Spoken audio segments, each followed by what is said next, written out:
Welcome to jobs and promotion channel. हमारा सब staff से क्लर्क में प्रमोशन का क्लास चल रहा है। अगर आपको आपका फर्स्ट अटेम्प्ट में सब स्टाफ से क्लर्क में प्रमोट होना है तो आप बिल्कुल सही चैनल पर आए हैं।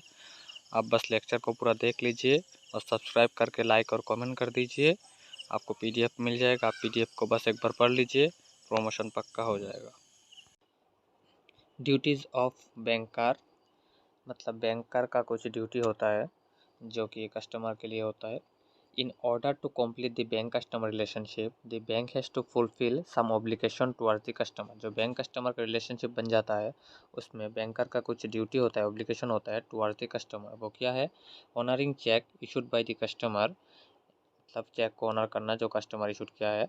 ए bank is bound to honour cheque issued by its customer provided the customer has sufficient fund in his account, the funds are sufficiently payable to pay the cheque and there should be a formal expectation of honouring the cheque. अगर कोई customer कोई check issue करता है और उसके account में sufficient balance है पे करने के लिए, तो जो आपका जो स्टाफ है उसको या पेमेंट करने के लिए वो, अगर कोई कस्टमर बैंक में आता है और उसके बैंक में अकाउंट में सफिशिएंट बैलेंस है जो उसके चेक में लिखा है, तो फिर आपका ड्यूटी बनता है कि आप उसका चेक का पेमेंट कर दें। फिर आता है the keeping the secrecy of the customer accounts. The bank is bound to keep the information about its customers account and transaction completely confidential.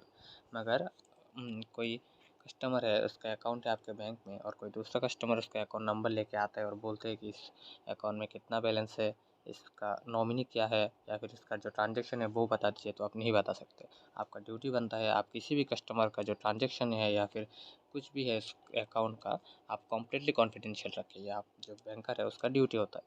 फिर आता है this is a statutory obligation of the bank and continue even after the account is close. और ये account close होने के बाद भी banker का ड्यूटी बनता है जो अकाउंट का ट्रांजेक्शन है वो कम्प्लीटली कॉन्फिडेंशियल रखे।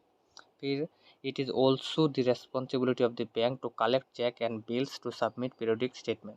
और ये बैंकर का और बैंक का ड्यूटी बनता है जो कस्टमर है उसका चेक या फिर बिल जो है वो कलेक्ट करना और उसको पीरियडिकली स्टेटमेंट देना, उसको स्टेटमेंट देना अकाउंट का, और उसका चेक और बिल जो है उसका कलेक्ट करके देना, वो बैंक का ड्यूटी बनता है।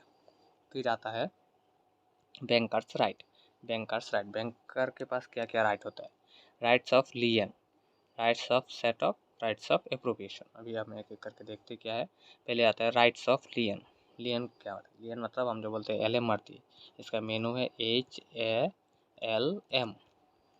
लियन क्या, देख लीजिए क्या है। Lien is the right of the creditor under which he can keep the goods और securities of the debtor until he receive the entire amount to be paid by the debitor।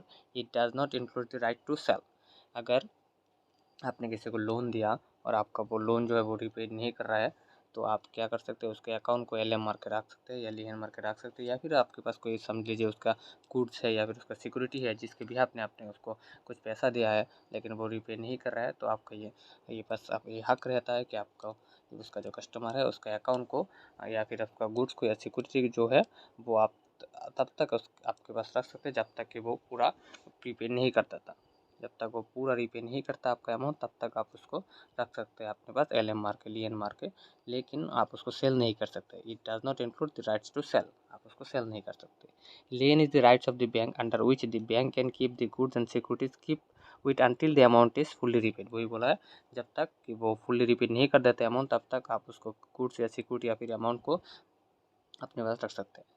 फिर लियन is two types, लियन दो type का होता है, special लियन and general लियन। Special लियन क्या है? According to section 170, special लियन आपका कहाँ पे मेंशन है? सेक्शन 170 में, और जनरल लियन 171 में। ये इंपॉर्टेंट है। स्पेशल लियन कहाँ पे मेंशन है? सेक्शन 170 में।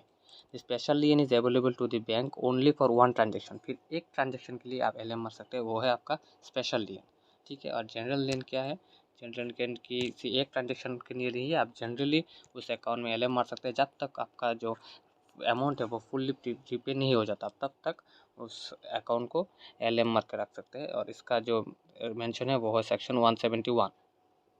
फिर आता है bankers lien is also known as general lien under the Indian contract act. वही है, इंडियन कॉन्ट्रैक्ट एक्ट में जो बैंकर का लियन है उसको जनरल लियन बोला हुआ है।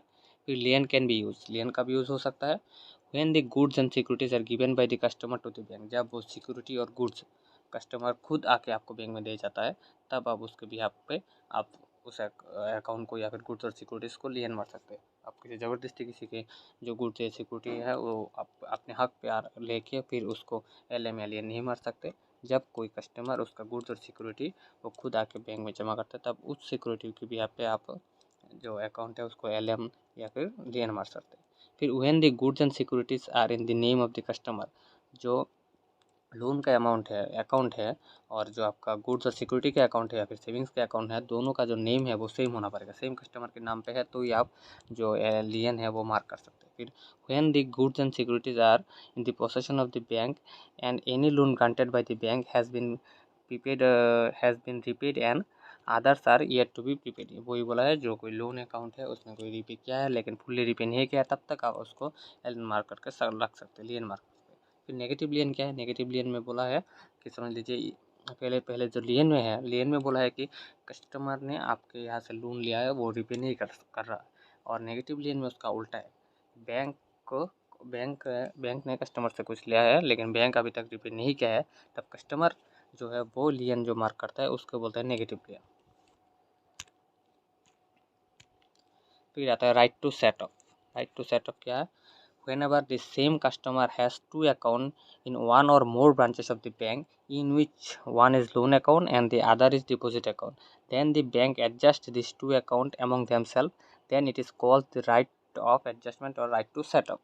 जब कोई कस्टमर का एक ही ब्रांच में या एक से ज़्यादा ब्रांच में सेम बैंक की दो या दो से ज़्यादा अकाउंट है, और एक है लोन अकाउंट और एक है सेविंग अकाउंट, और आपको लोन अकाउंट में कुछ आपका समझ लीजिए कि रिपे करने के लिए बाकी हो लेकिन सेविंग अकाउंट में अमाउंट है, तो बैंक का ये राइट होता है कि कस्टमर के एक अकाउंट से दूसरे अकाउंट में जो पैसा है वो ट्रांसफ़र कर सकते हैं, क्योंकि उसको राइट ऑफ सेटअप है। इसे बोलते हैं राइट ऑफ सेटअप, मतलब आप सेट करने के लिए एक अकाउंट में समझिए कीजिए 10 लाख देना बाकी है और सेविंग अकाउंट में समझ लीजिए आपका 5 लाख पड़ा हुआ है, तो आप इसमें से कुछ पैसा इसमें देखिए उस अकाउंट को बचा सकते हैं NPA होने से या फिर जो PNP होने से, इससे आप बचा सकते हैं इस अकाउंट को।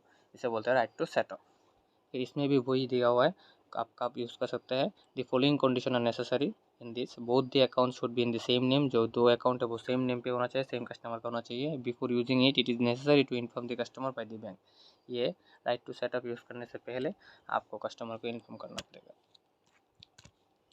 फिर आता है right of appropriation. Right of appropriation क्या है? Under the Indian contract act 172, ये इंडियन कॉन्ट्रैक्ट एक्ट 172 में मेंशन है, debtor who has to repay more than one डेब्ट of the creditor to inform in which account amount being should be deposit. मतलब अगर समझ लीजिए कि एक से ज़्यादा कोई लोन अकाउंट है और किस अकाउंट में पैसा जमा करना है वो कस्टमर ने मेंशन कर दिया है, तो आपको वही अकाउंट में पैसा जमा करना पड़ेगा। लेकिन समझ लीजिए एक से ज़्यादा आपका सेविंग अकाउंट है, समझ लीजिए, और भी दो आपका लोन अकाउंट है, ये एक अकाउंट है, ये एक अकाउंट है, और आपने कुछ पैसा दिया है लेकिन आपने बोला नहीं है कि कौन से अकाउंट में आपको पैसा देना है, तो बैंकर के पास ये राइट होता है और वो जो चाहे वो अकाउंट में पैसा दे सकते हैं। अगर बैंक चाहते हैं तो बी अकाउंट में वो जमा करे वो जमा कर सकते हैं, अगर चाहे तो ए अकाउंट में जमा करे तो ए में जमा कर सकते हैं।